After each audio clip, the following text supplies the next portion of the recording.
चलो good evening students. आज 10th class science में we are starting light and light में भी जो अभी हम लोग स्टार्ट कर रहे हैं that is reflection of light है। सबसे पहला जो टॉपिक है वो रिफ्लेक्शन है। Chapter name is light. Light क्या है? Light is a form of energy. Light is a form of energy and ये फॉर्म ऑफ एनर्जी है and it has a dual nature. इसका ड्यूअल नेचर है। कुछ पॉइंट्स अभी हम बताते जाएंगे, वो आप साथ में लिखते जाना। Light is a form of energy and it travels in the form of electromagnetic waves. ये इलेक्ट्रोमैग्नेटिक वेव्स के फॉर्म में ट्रेवल करती है। इलेक्ट्रोमैग्नेटिक वेव्स के फॉर्म में ट्रेवल करती है and it travels with a speed of light is 3 into 10 to the power of 8 meters per second। ठीक है, and this travels in straight lines। ये स्ट्रेट लाइन में ट्रैवल करती है और इस प्रॉपर्टी को अभी हम लोग रेक्टिलिनियर प्रोपोगेशन बोलते हैं। ठीक है ना, तो बहुत सारी चीजें अभी हमने बता दी। अब वो देखो सारी चीजें बताएंगे कि लाइट जो है it is a form of energy और ये एनर्जी जो है इलेक्ट्रोमैग्नेटिक वेव्स के फॉर्म में ट्रैवल करती है और कितनी स्पीड से ट्रैवल करती है? 3 into 10 to the power of 8 meters per second से ट्रैवल करती है और स्ट्रेट लाइंस में ट्रैवल करती है ना। और it does not require any material medium. किसी मीडियम की जरूरत नहीं है इसको ट्रैवल करने के लिए। इनफैक्ट किसी भी टाइप की इलेक्ट्रोमैग्नेटिक वेव को ट्रैवल करने के लिए किसी मीडियम की जरूरत नहीं होती। इलेक्ट्रोमैग्नेटिक वेव्स जो हैं these consist of something related to electric field and magnetic field। ये अभी हम लोग आगे की क्लासेस में बहुत डिटेल में पढ़ेंगे।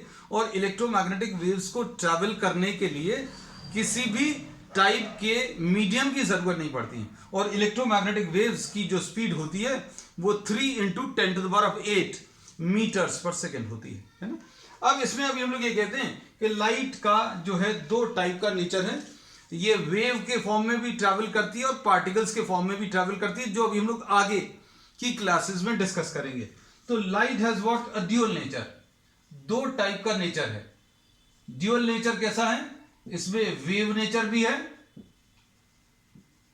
It acts as it travels in the form of waves and it travels in the form of particles and these particles of energy are called photons.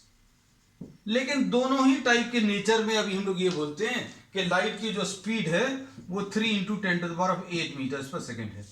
ये स्पीड बहुत ज्यादा है इसलिए लाइट से रिलेटेड जितने भी फिनोमेना है वो स्पॉन्टेनियस हैं। मतलब जो भी चीज जब भी हमारे सामने अकर करेगी उसी समय पर वो दिख जाएगी। क्योंकि स्पीड ऑफ लाइट बहुत ज्यादा है ना। और इसमें अभी हम लोग ये कहते हैं कि लाइट जो है, लाइट के कारण ही अभी हम लोगों को परसेप्शन ऑफ विजन है। चीजों को अभी हम लोग देख पाते हैं किसकी वजह से? लाइट की वजह से। रात का अंधेरा अगर है, कंप्लीट डार्कनेस अगर है, then we will not be able to see the objects, है ना। तो इसमें अभी हम लोग ये कहते हैं कि we are able to see the objects because of light. तो लाइट जो है ऑब्जेक्ट्स में से अगर खुद की लाइट निकल रही है तो ऐसे ऑब्जेक्ट्स को अभी हम लोग ल्यूमिनस ऑब्जेक्ट्स बोलते हैं। जो खुद की लाइट एमिट करते हैं ऐसे ऑब्जेक्ट्स को अभी हम लोग ल्यूमिनस ऑब्जेक्ट्स बोलते हैं। और जो ऑब्जेक्ट्स खुद की लाइट एमिट नहीं करते लेकिन लाइट को रिफ्लेक्ट करते हैं उनको अभी हम लोग नॉन ल्यूमिनस ऑब्जेक्ट्स बोलते हैं। ठीक है, तो डेफिनेशंस अभी आप अपने तरीके से लिख लीजिएगा। तो अभी हम लोगों को क्या पता चला? लाइट जो है it is a form of energy और ये बहुत ज्यादा स्पीड से ट्रैवल करती है। कितनी स्पीड से? 3 into 10 to the power of 8 meters per second से। और ये लाइट जो है स्ट्रेट लाइन में ट्रैवल करती है और स्ट्रेट लाइन में ट्रैवल करने की ये जो प्रॉपर्टी है इसको अभी हम लोग रेक्टिलिनियर प्रोपोगेशन बोलते हैं। रेक्टिलिनियर प्रोपोगेशन मतलब light travelling in straight lines. और लाइट अगर स्ट्रेट लाइन में ट्रैवल करती है इसी की वजह से अभी हम लोग कहते हैं it has the property of casting shadows. Light के रास्ते में जो भी चीज आएगी, जैसे मान लीजिए ये ऑब्जेक्ट है, लाइट अगर ऐसी कुछ ट्रैवल कर रही है तो स्ट्रेट लाइन में ट्रैवल करेगी। मतलब लाइट जो है जहां जहां पर ऑब्स्टिकल नहीं आएगा, जैसे ये ऑब्स्टिकल है, जहां जहां पर ऑब्स्टिकल नहीं आएगा वहां से तो निकल जाएगी, लेकिन जहां पर ऑब्स्टिकल होगा तो वहां पर ये बेंड होकर पीछे की तरफ नहीं जाएगी। मतलब जितने हिस्से में लाइट के रास्ते में जितने हिस्से में ऑब्स्टिकल रहेगा उसके पीछे वाला हिस्सा जो है कंप्लीट डार्कनेस रहेगी। और ये कंप्लीट डार्कनेस वाला जो एरिया है that will be called the area of geometrical shadow of the object. तो शैडो क्या है? Shadow is the direct consequence of rectilinear propagation of light, है ना। तो अब हम लोगों ने क्या क्या चीज सीख ली कि लाइट जो है it is a form of energy, it travels with a speed of 3 into 10 to the power of 8 meters per second and it travels in straight lines। और स्ट्रेट लाइन में ट्रैवल कर रही है, इसलिए अभी हम लोग बोलते हैं ये शैडो कास्ट करती है। फिर उसके बाद अभी हम लोगों ने ये बताया कि लाइट जो है इसके दो टाइप के नेचर, ये दो टाइप से ट्रैवल करती है। It can be considered to be acting as a wave और this can be considered to be acting as energy particles and these energy particles are termed as what? Photons. ठीक है। And the perception of vision, चीजें जो दिखती हैं या हम लोग देख पाते हैं वो किसकी वजह से? रिफ्लेक्शन ऑफ लाइट, है ना। लाइट जो है कुछ ऑब्जेक्ट्स अपनी खुद की इमिट करते हैं, जैसे मान लीजिए बल्ब देख लो, ट्यूबलाइट देख लो, सन देख लो, इनमें सब में ये सारे ऑब्जेक्ट्स जो हैं लाइट इमिट कर रहे हैं। लेकिन कुछ ऑब्जेक्ट्स लाइट इमिट नहीं करते तो भी दिखते हैं। जैसे suppose for example whatever I am writing on this board is visible to you. Reason is because light is falling on this and light is bouncing back from the surface। इसलिए अभी हम लोग कहते हैं कि ये reflection के कारण ही ऑब्जेक्ट्स को, रिफ्लेक्टेड लाइट जो है जो आपकी आंखों तक पहुंच रही है उसी के कारण अभी हम लोग ऑब्जेक्ट्स को देख पाते हैं, है ना। So reflection is what? Reflection is light striking a given surface and bouncing back. Light striking any surface and bouncing back, this is termed as reflection of light, है ना। अब इसके बाद कुछ छोटी छोटी डेफिनेशन है, छोटे छोटे कॉन्सेप्ट्स हैं, ये आप इनको अपने तरीके से लिख लीजिएगा, है ना। नेक्स्ट इसके बाद नेक्स्ट है अभी हम लोग रे ऑफ लाइट। हम लोगों ने ये तो पढ़ लिया है कि लाइट जो है स्ट्रेट लाइन में ट्रैवल करती है, light travels in straight line, और जिस स्ट्रेट लाइन पर लाइट मूव करती है उसको अभी हम लोग कह सकते हैं रे ऑफ लाइट, है ना। So ray of light is what? Ray of light की अगर अभी हम लोग डेफिनेशन बोलें, ये क्या है? The straight line path on which the light travels is termed as the ray of light, है ना।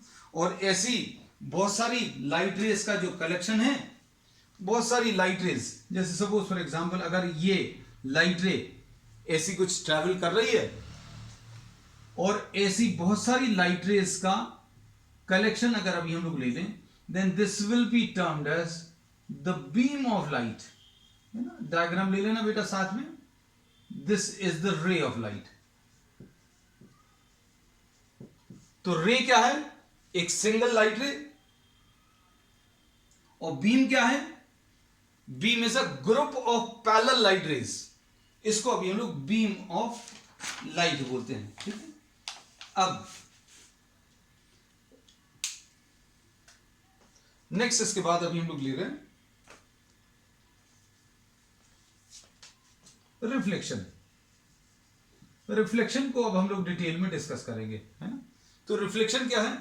Reflection is the light striking a given surface and bouncing back. किसी सरफेस से लाइट स्ट्राइक करके जो बाउंस बैक करती है उसको अभी हम लोग रिफ्लेक्शन ऑफ लाइट बोलते हैं।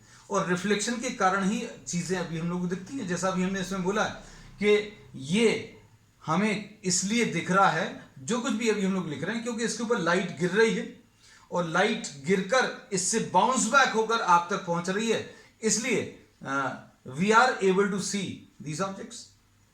रात के समय in complete darkness no light will fall on these alphabets. इस बोर्ड के ऊपर कोई लाइट नहीं गिरेगी, और लाइट नहीं गिरेगी तो ये इधर से लाइट बाउंस बैक होकर आप तक नहीं पहुंचेगी। So if we try to read what is written on the board in complete darkness, then we will not be able to see. बाहर भी गार्डन में अगर आप देखें चीजों को तो अभी दिख रही हैं, अगर लाइट जल रहा है, डे लाइट अगर है तो चीजें दिखती है, because sunlight is falling on the objects and the objects reflect the light and reflected light हम तक पहुंचती है, इसलिए ऑब्जेक्ट्स अभी हमें दिखते हैं. वही ऑब्जेक्ट्स कंप्लीट डार्कनेस में नहीं दिखते. क्यों? क्योंकि उनके ऊपर लाइट नहीं गिर रही और लाइट उनसे बाउंस बैक होकर वापस नहीं आ रही.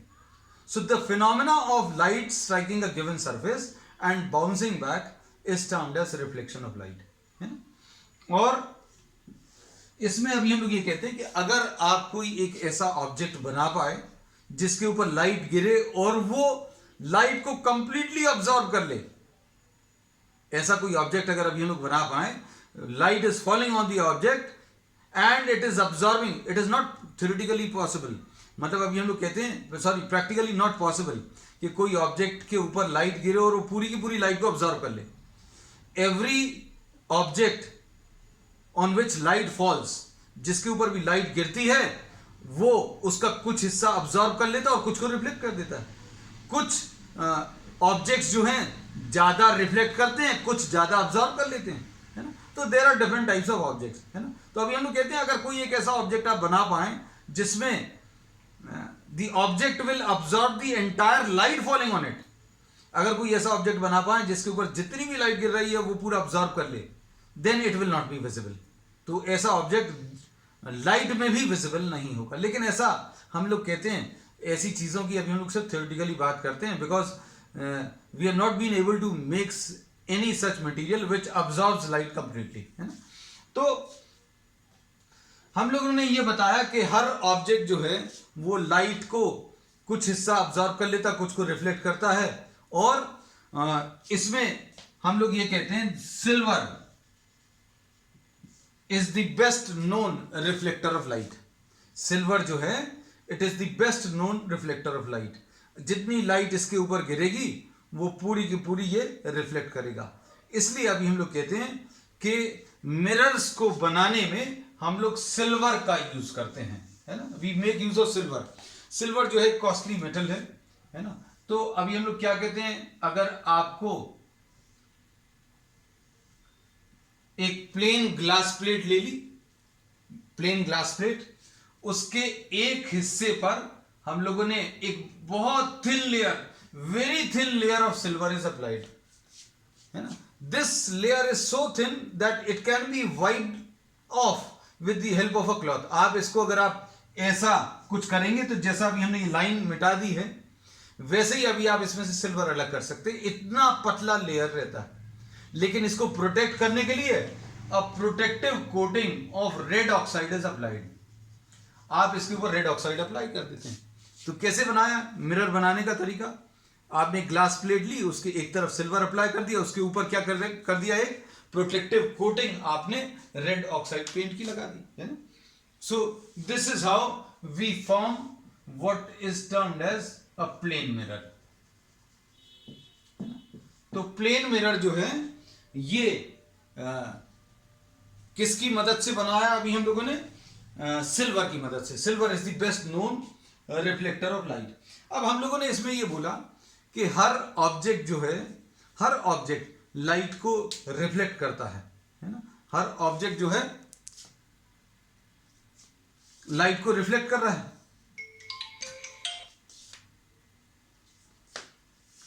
हर ऑब्जेक्ट लाइट को रिफ्लेक्ट कर रहा है ना. तो हर ऑब्जेक्ट अगर लाइट को रिफ्लेक्ट कर रहा है तो हर ऑब्जेक्ट में हमें इमेजेस दिखनी चाहिए, क्योंकि रिफ्लेक्शन से अभी हम लोगों को जो ध्यान में आता है, mirror, if we see ourselves in a mirror then we are able to see our image. क्यों? तो अभी आप तुरंत रीजन बताओगे. we are able to see ourselves in the mirror because the mirror reflects light. Reflection की वजह से हमारी खुद की इमेज बनती है. तो all the objects which reflect light do not form images. सारे ऑब्जेक्ट्स जो हैं इमेजेस फॉर्म नहीं करते. हमने बोला ये भी लाइट रिफ्लेक्ट कर रहा है लेकिन इसमें हमारी इमेज नहीं दिख रही. क्यों? क्योंकि इमेजेस जो बनती हैं उनके लिए जो रिफ्लेक्टिंग सरफेस रहना चाहिए, it should be highly smooth and highly polished, जैसा कि प्लेन मिरर है. तो उसमें जो रिफ्लेक्शन आता है वो रेगुलर रिफ्लेक्शन आता है, ठीक है, स्कैटर्ड रिफ्लेक्शन या डिफ्यूज्ड रिफ्लेक्शन नहीं मिलता है ना। तो अभी हम लोग कहते हैं every object reflects light but we are not able to see images in every object because the surfaces are not so smooth. और अगर आपको इमेज देखनी है तो आपको क्या करना पड़ेगा, आपको एक highly polished and smooth surface की जरूरत पड़ती है ना। अब नेक्स्ट इसके बाद अभी हम लोग ले रहे हैं लॉज ऑफ रिफ्लेक्शन। नेक्स्ट है लॉज ऑफ रिफ्लेक्शन। तो बच्चों तुम लोग जो है अपने हिसाब से इसके नोट्स प्रिपेयर कर लेना। I just be explaining the theory part, है ना। लॉज ऑफ रिफ्लेक्शन हम लोग अब किसी भी मिरर को एक्सप्लेन करने के लिए या मिरर को ड्रॉ करने के लिए सिर्फ ऐसा कुछ ड्रॉ करेंगे जो कि ये बताएगा जहां पर अभी हमने ऐसी शेडिंग करी है वहां पर मतलब आपने सिल्वर अप्लाई किया, and this is the reflecting part, this part is what the reflecting surface, ये रिफ्लेक्टिंग सरफेस है, ठीक। अब हम लोग इसमें क्या बोलते हैं बेटा, ध्यान से देखना। Suppose a light ray is incident on this surface, light ray यहां पर इंसिडेंट है, जहां पर भी ये स्ट्राइक करेगा, जहां पर भी ये लाइट रे स्ट्राइक कर रही है, इसको अभी हम लोग पॉइंट ऑफ इंसिडेंस बोलते हैं। This is what the point of incidence, है ना। और ये जो लाइट रे इस सरफेस के ऊपर स्ट्राइक कर रही है, इसको अभी हम लोग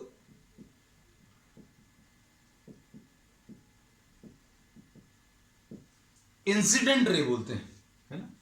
अब जिस पॉइंट पर ये लाइट रे स्ट्राइक कर रही है, उस पॉइंट पर अगर आप एक परपेंडिकुलर ड्रॉ करें, this is the perpendicular which we have drawn on this surface, this will be termed as, इसको भी हम नीचे तक एक्सटेंड कर दे रहे हैं, this will be termed as the normal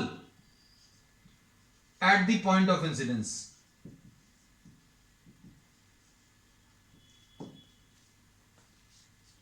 ये लाइट रे यहां पर स्ट्राइक कर रही है और लाइट रे यहां पर स्ट्राइक करने के बाद ये बाउंस बैक करेगी, बाउंस बैक करके इस डायरेक्शन में जाएगी, और जिस डायरेक्शन में ये जा रही है इसको अभी हम लोग रिफ्लेक्टेड रे बोलते हैं।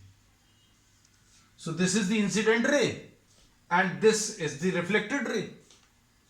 और जहां पर ये स्ट्राइक कर रही है वहां पर जो परपेंडिकुलर अभी हम लोगों ने ड्रॉ किया उसको normal at the point of incidence बोलते हैं। नॉर्मल वर्ड जो है हम लोग किसके लिए यूज करते हैं, परपेंडिकुलर के लिए, है ना, perpendicular eight the point of incidence. तो अब इसमें ये रिफ्लेक्शन का फिनोमेना अभी हम लोगों ने दिखा दिया, light striking a given surface and bouncing back, है ना। अब इसमें ध्यान से देखना, ये इंसिडेंट रे नॉर्मल के साथ कुछ एंगल बना रही है, इंसिडेंट रे नॉर्मल के साथ कुछ एंगल बना रही है, इसको अभी हम लोग आई बोलते हैं। ये रिफ्लेक्टेड रे नॉर्मल के साथ कुछ एंगल बना रही है, इसको अभी हम लोग आर बोलते हैं। एंड इंसिडेंट रे का नॉर्मल के साथ जो एंगल है उसको एंगल ऑफ इंसिडेंस बोलते हैं। और रिफ्लेक्टेड रे का नॉर्मल के साथ जो एंगल है उसको एंगल ऑफ रिफ्लेक्शन बोलते हैं, है ना। अब इसमें ये सारे टर्म्स जो हैं अभी हम लोगों ने डिफाइन कर दिए। डेफिनेशंस अभी आप बिल्कुल परफेक्टली ऐसे ही ले सकते हैं। कैसा, the angle which the incident ray makes with the normal is called the angle of incidence. The angle which the reflected ray is making with the normal is called the angle of reflection. Definitions ऐसे लिखी जा सकती हैं। अब इसके बाद next है laws of reflection. तो लॉज ऑफ रिफ्लेक्शन में सबसे पहला जो लॉ है वो क्या, कि the angle of incidence is equal to what, the angle of reflection. Angle of incidence is equal to what, the angle of reflection। मतलब जितने एंगल पर लाइट रे यहां पर स्ट्राइक करेगी उतने ही एंगल पर ये बाउंस बैक करेगी, so angle of incidence is equal to angle of reflection, ये पहला लॉ है। अब दूसरा लॉ इसमें ये है कि the incident ray, the reflected ray and the normal all three lie in the same plane, है ना। Incident ray, reflected ray and the normal all three lie in the same plane. इसका मतलब क्या है, इसको अच्छे से समझना। अगर ये मिरर है, इमेजिन करना हमारा ये जो हाथ है ये मिरर रिप्रेजेंट कर रहा है, और ये अगर इंसिडेंट रे है, ये इंसिडेंट रे है और ये नॉर्मल है। इंसिडेंट रे आपने जो ड्रॉ की है बेटा, वो ऐसी कुछ ड्रॉ की है, प्लेन ऑफ द बोर्ड में ड्रॉ की है, नॉर्मल भी प्लेन ऑफ द बोर्ड में ड्रॉ की है। तो जो रिफ्लेक्टेड लाइट रे आएगी वो भी इसी प्लेन में आएगी। जिस प्लेन में आपने इंसिडेंट रे बनाई उसी प्लेन में आपने नॉर्मल बनाया और उसी प्लेन में रिफ्लेक्टेड रे आएगी। आप अगर इसको रिफ्लेक्टेड रे को ऐसा कुछ बनाएं कि भाई इंसिडेंट रे ऐसी आ रही है और रिफ्लेक्टेड रे बाहर की तरफ निकल रही है, तो इसका प्लेन अलग हो जाएगा। तो इसमें इन्होंने क्लियरली बोल दिया है क्या, कि incident ray, the reflected ray and the normal, the incident ray, reflected ray and the normal all three lie in the same plane. जैसे सपोज फॉर एग्जांपल ये मिरर है, मिरर में ये आपने इंसिडेंट रे ले लिया, ये नॉर्मल रे ले लिया, ये इंसिडेंट रे, ये नॉर्मल, और रिफ्लेक्टेड रे जो है उसका ये प्लेन नहीं होगा, वो भी उसी प्लेन में आएगा जिसमें इंसिडेंट रे। इंसिडेंट रे ये है, नॉर्मल ये है और रिफ्लेक्टेड रे, मतलब तीनों एक ही प्लेन में आएंगी। ये प्लेन ऐसा भी हो सकता है, मतलब अगर ये ऐसी को स्ट्राइक कर रही है, नॉर्मल ऐसा कुछ है, तो रिफ्लेक्टेड रे ऐसा आएगा। मतलब ये प्लेन अगर ऐसा कुछ है, जिस प्लेन में ये इंसिडेंट रे आ रही है उसी प्लेन में नॉर्मल, उसी प्लेन में रिफ्लेक्टेड रे। अगर ये प्लेन ऐसा है, जिस प्लेन में इंसिडेंट रे उसी प्लेन में नॉर्मल, उसी प्लेन में reflected ray. So all the three will lie in the same plane, है ना। ये सेम प्लेन जरूरी नहीं है, ये कुछ भी हो सकता है। इसमें लाई कर सकती हैं तीनों, इसमें लाई कर सकते हैं तीनों, इसमें लाई कर सकते हैं तीनों, है ना। इसमें लाई कर सकते हैं, मतलब क्या है, इंसिडेंट रे ऐसी कुछ है, नॉर्मल ऐसा कुछ है, रिफ्लेक्टेड रे ऐसा कुछ है, मतलब all three will lie in this plane. ठीक है, तो ये चीज समझ में आनी चाहिए, क्योंकि बच्चे याद कर लेते हैं, उनको ये नहीं समझ में आता है इसका मतलब क्या है।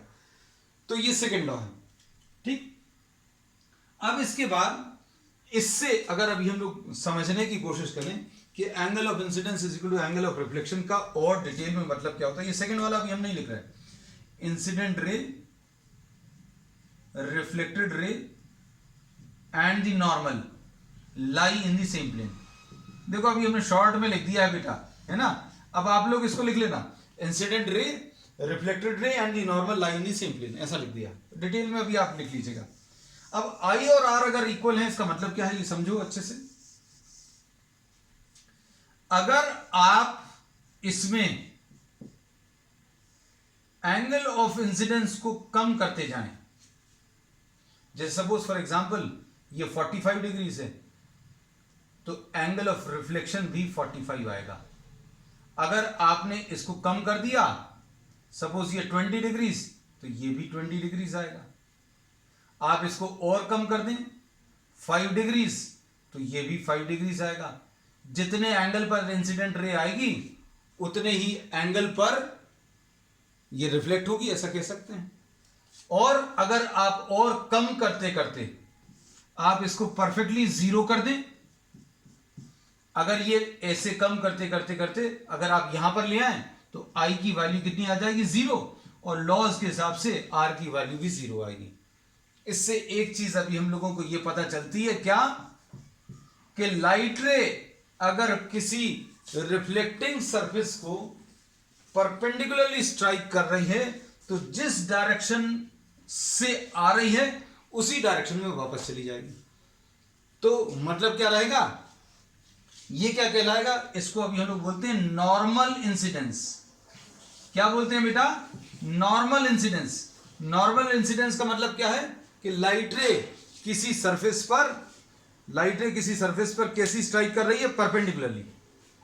नॉर्मल भी यही है, इंसिडेंट रे भी यही है और रिफ्लेक्टेड रे भी यही है। तो incident ray, normal and reflected ray, all three are coinciding. Normal, incidence का मतलब क्या है, ये परपेंडिकुलरली स्ट्राइक कर रही है, तो इंसिडेंट रे भी यही है, नॉर्मल भी यही है, और रिफ्लेक्टेड रे भी यही है। मतलब इस डायरेक्शन में आएगी तो ये इसी डायरेक्शन में वापस जाएगी। ठीक है, तो ये बात समझ में आनी चाहिए। नेक्स्ट, इसके बाद नेक्स्ट कॉन्सेप्ट है इसमें जो यूज होगा वो है कॉन्सेप्ट ऑफ इमेज। हम लोग ये कहते हैं कि आपने ये देखा होगा कि मिरर्स में अगर अभी हम लोग देखें तो मिरर्स में जो कुछ भी अभी हम लोगों को खुद का जो व्यू दिखता है that is termed as what the image, है ना। अब हम लोग रिफ्लेक्शन में आगे जाकर रिफ्रैक्शन भी आएगा, उसमें भी इमेज की बात करेंगे। तो अभी हम लोग ये कहते हैं कि लाइट रे अगर किसी सरफेस पर स्ट्राइक कर रही है, ध्यान से सुनना, लाइट रे अगर किसी सरफेस पर स्ट्राइक कर रही है या बहुत सारी लाइट रेज अगर किसी सरफेस पर स्ट्राइक कर रही हैं, तो रिफ्लेक्शन के बाद जहां पर वो लाइट रेज मिलेंगी that will be termed as the image. ठीक है, तो इसको अभी हम लोग कैसा बोलेंगे, इसमें अभी हम लोग ये कहते हैं कि whenever light rays are striking a reflecting surface, then after reflection they meet at a point or appear to be coming from a point which will be termed as what the image of the object, है ना। तो अभी हम लोग जो image formation के लिए जिसका यूज करेंगे वो पॉइंट ऑब्जेक्ट का यूज करेंगे। अच्छे समझना बेटा, जैसे सपोज फॉर एग्जाम्पल अगर आपके पास ये एक मिरर है और ये कोई पॉइंट ऑब्जेक्ट अभी आपने ले लिया,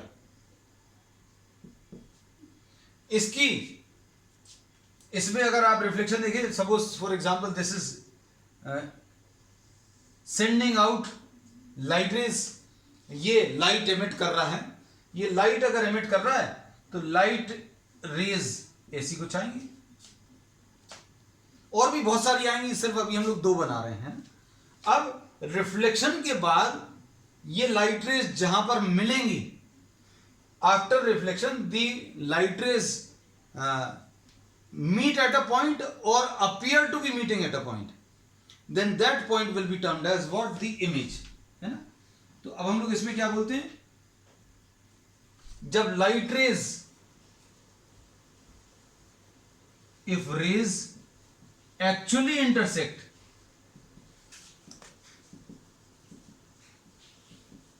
after reflection to form the image, then the image is called real image। हम लोग कहते हैं इमेज को रियल इमेज कब बोलते हैं, जब रिफ्लेक्शन के बाद लाइट रेज एक्चुअली इंटरसेक्ट करती हैं to form the image. Actually intersect करना या अपीयर टू बी इंटरसेक्टिंग, अगर वो एक्चुअली इंटरसेक्ट नहीं कर रही हैं तो इमेज रियल नहीं रहेगी, तब अब हम लोग उसको क्या बोलेंगे, वर्चुअल इमेज। अब इसको अभी हम समझा दे रहे हैं वर्चुअल इमेज क्या होता है। अब देखो बेटा, इसमें अभी हम लोग कहते हैं सपोज ये ऑब्जेक्ट है, इसका अगर आपको रिफ्लेक्शन देखना है, रिफ्लेक्शन देखने के लिए अभी हम क्या करेंगे, नॉर्मल ड्रॉ करेंगे। ये नॉर्मल ड्रॉ कर दिया,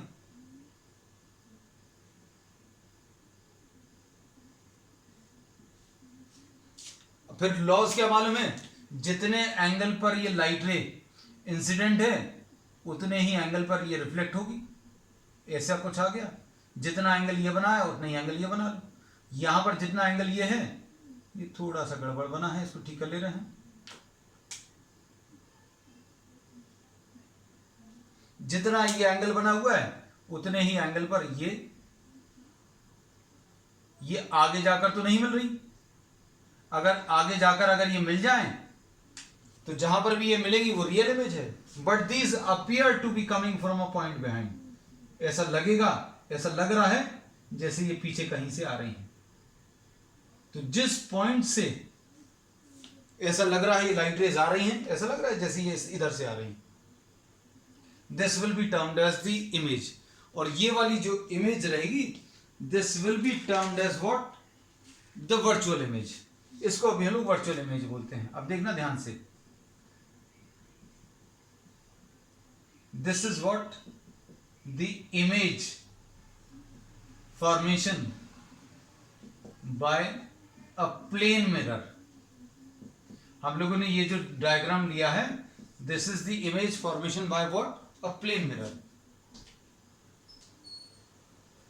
तो ये जो इमेज बन रही है प्लेन मिरर से, वो कैसी इमेज है, वो वर्चुअल इमेज है.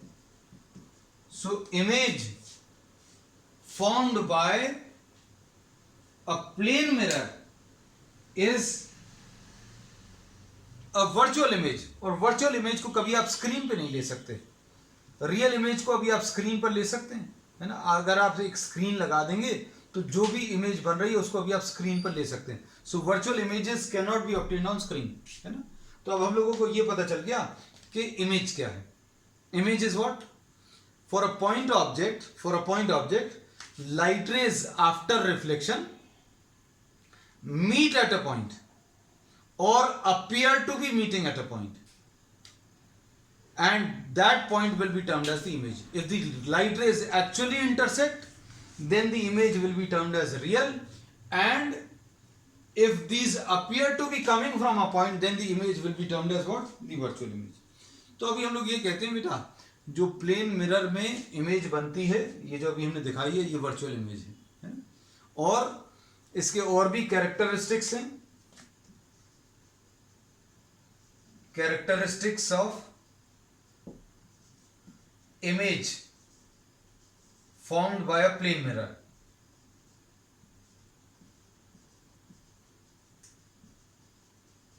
क्या क्या कैरेक्टरिस्टिक्स हैं बेटा, ये सब साथ में नोट कर लेना. प्लेन मिरर से जो इमेजेस बनती हैं वो वर्चुअल रहती हैं. पहली चीज, इरेक्ट रहती हैं, मतलब सीधी रहती हैं. ये पेन ऐसा है, पेन अगर आप मिरर के सामने रखोगे तो ऐसे ही दिखेगा, ऐसा नहीं दिखेगा. अगर पेन आपने मिरर के सामने ऐसा रखा और मिरर में ऐसा दिखेगा तो इन्वर्टेड इमेज कहलाती है. So we say that this is virtual, this is erect, and it is formed of the same size. It is formed of what? The same size, and formed at the same distance behind. Formed at the same distance behind the mirror.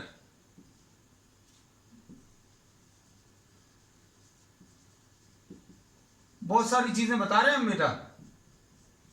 देखो, जितने distance पर ये object है mirror से, उतने ही distance पर, suppose ये d distance है तो ये डिस्टेंस भी d आएगा. तो कैसी है बेटा? वर्चुअल है. वर्चुअल क्यों है? क्योंकि लाइट रेज रिफ्लेक्शन के बाद एक्चुअली इंटरसेक्ट नहीं कर रही, but these appear to be coming. Virtual है, इरेक्ट है, ये अभी हमें मालूम है, सेम साइज की, जितने साइज का ऑब्जेक्ट है उतनी साइज की इमेज मिलेगी. And this is formed at a same distance behind the mirror. And फिर इसमें क्या बोलते हैं, एक और चीज अभी हम बोलते हैं कि ये लैटरली इन्वर्टेड है. लैटरली इन्वर्टेड का मतलब क्या है कि अगर कोई चीज ऑब्जेक्ट की राइट साइड पर है तो इमेज में वो लेफ्ट साइड पर दिखेगी, है ना. अगर जैसे सपोज फॉर एग्जांपल, इसका एक बहुत सिंपल एग्जांपल, अगर आर अल्फाबेट को आप मिरर के सामने रखोगे तो उसकी इमेज ऐसी कुछ दिखेगी. मतलब जो राइट साइड वाला हिस्सा है वो इमेज में लेफ्ट साइड पर दिखेगा. ये राइट साइड में ये वाला पोर्शन है तो ये लेफ्ट साइड में दिख रहा है, और जो लेफ्ट साइड में स्ट्रेट लाइन थी वर्टिकल, वो देखो राइट साइड में दिखेगी. This is how you'll be seeing. तो क्या क्या कैरेक्टरिस्टिक्स हो गई? वर्चुअल है, इरेक्ट है, सेम साइज है, formed at the same distance behind the mirror, and is what? Laterally inverted. Lateral inversion का मतलब अभी हमने आपको बता दिया. मतलब अगर आप इस वर्ड को ध्यान से सुनना, अगर आप इस वर्ड को लिखो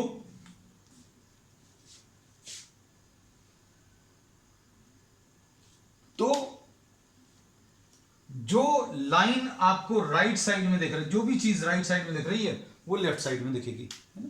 तो मतलब अभी हम लोग क्या बोलेंगे इसमें, बेटा ये ऐसा कुछ आएगा,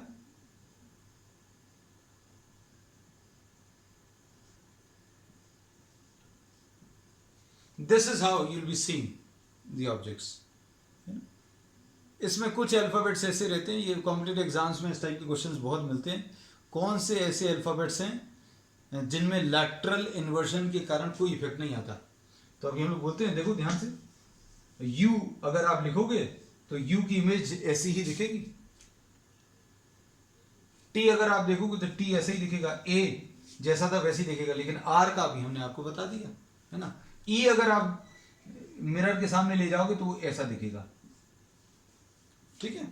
चलिए अब नेक्स्ट टर्म पर अभी हम लोग क्या स्फेरिकल मिरर स्टार्ट करेंगे। Today we have just given an introduction what reflection is and what is reflection on plane mirrors, reflection on spherical surfaces, that we'll be discussing on the next one. That's all for today.